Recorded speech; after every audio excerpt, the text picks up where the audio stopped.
दया धर्म का मूल है। धर्म का मूल क्या है? दया। हमारे भाई साहब बोलते हैं दया।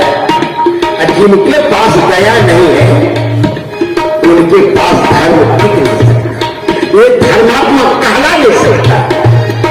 लेकिन आज लोग धर्मात्मक कहलाने के लिए बहुत साजिश किया है कि हमको धर्मात्मा लोग बनते हो व्याधा, कहाते हो पंडित, कटाते हो बकरा, बुझाते हो चंडी,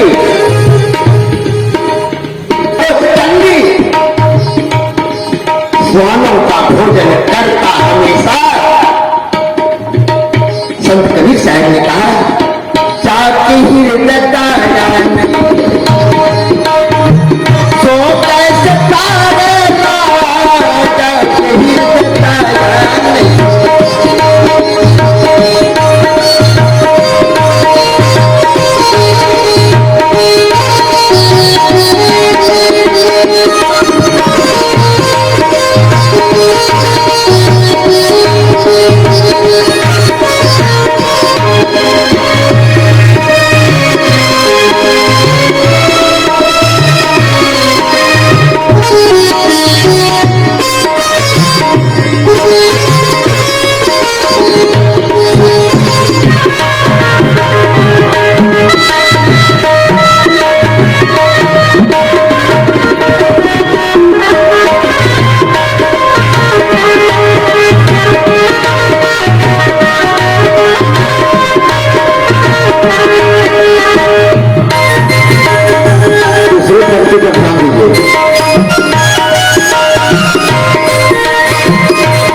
जब उगता बेटा खुश